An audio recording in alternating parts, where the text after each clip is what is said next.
100% Chance of Wine. Sponsored by The Lodge at Columbia Point.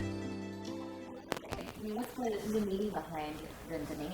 So Aluve, we wanted to come up with a name that symbolized this second phase of our life, if you will, that also tied together our previous lives and honored the Italian heritage on my side of the family. So our last name is Minozzi, and again, Emilia Romano background there, but we also wanted to honor our time in the Air Force flying.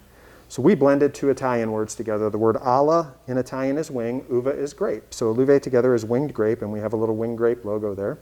And our back label merges our passion for the blue sky with the purple grapes and the red wine, and in the Air Force you got silver wings. So kind of blends our passion, tells our story, and I guess most importantly made it through a trademark lawyer, right? Because we tried for almost 2 years with a bunch of other names, and they kept saying no because somebody else was using them, and it made all the sense in the world to make something up that actually told our story. And when you guys got here, there wasn't really much of a, yes, you tasted wines, and there wasn't much of a wine education or background for you guys. How did you learn the ins and outs of wine? So I would say that one of the institutions that we're thankful extremely, and it's one of the reasons that we picked Walla Walla, because as we were looking at land and meeting more people, we also met folks that had started the community college winery, enology, and viticulture program. And we knew that we had a lot to learn, and we knew that we needed a supportive environment to do that in. And as we looked at land and opportunities in other areas in Oregon and California even, we didn't find near the educational opportunity that we found in Walla Walla. So that was one of the things that brought us here. And the very first thing that we did as soon as we showed up was start attending the school here in Walla Walla. And we went through the 2-year program together. Mm-hmm. And then we did 3 internships. Our neighbors have been nothing but awesome. Extremely helpful to us. Kelly worked with Walla Walla Vintners for a harvest. I worked with Chris Figgins at his winery for a year, and also with Dunham Cellars. And we're eternally grateful to all of them for helping us learn the business and making us feel welcome, more importantly. So what are some of the wines that you guys make for Kelly? So I can show you our lineup here. Most of what we have is actually grown here on the estate. So we do have a Chardonnay. We have our estate blend, Primavera, which is Italian for first flight. We get some Sangiovese from Seven Hills. But again, we try to showcase primarily what we grow out here. We love the fact that people can come and sit on our patio.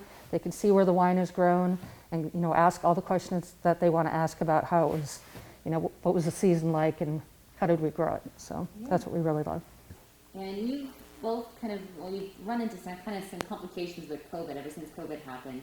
You just put the tasting room in, and then COVID happened. Exactly. So it probably, looking back on it, as we were facing COVID last spring and had to shut the tasting room down and didn't know what was going to happen this year, we were stressed. Now, as I look back on it, we were very fortunate not to be under construction last year for sure.